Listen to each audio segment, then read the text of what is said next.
you span so many generations and so many great players, but the dynamic, the differences, especially between you and McEnroe, were so significant, so profound.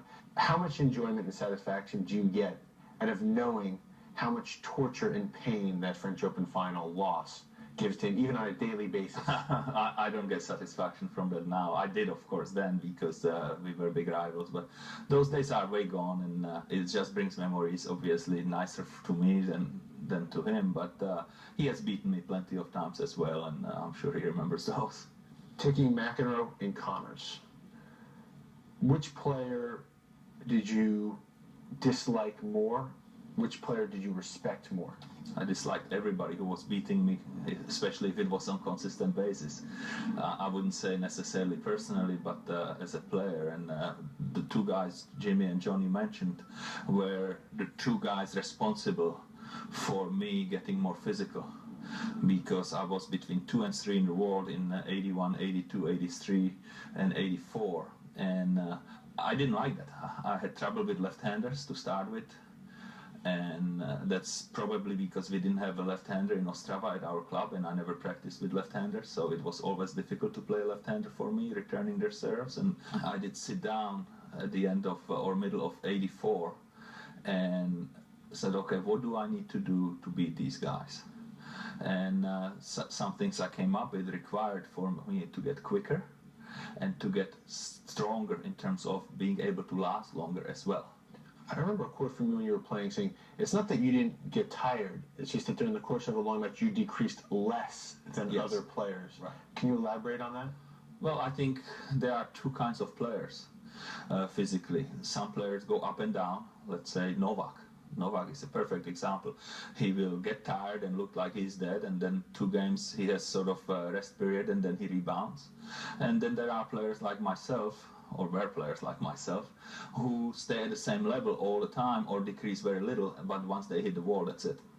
What are your hopes for Andy in 2014? Obviously, you know what it's like to go through a back injury. It's not an easy thing to overcome, but he seems like he's in a good place, and 2014 has a lot to offer for him. What do I hope for him? Whatever he hopes for.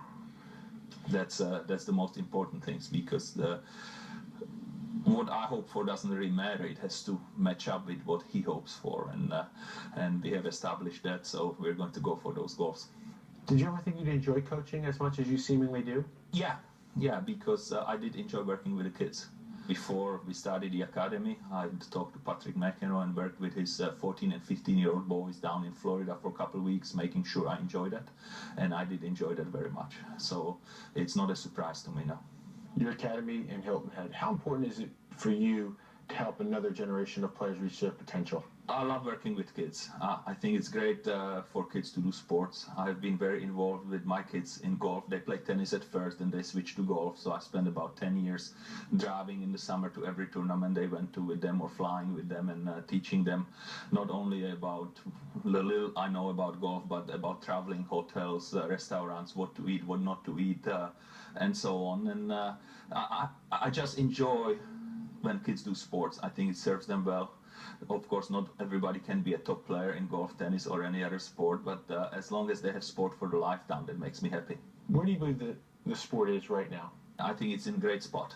I think you have greatest player of the Open era.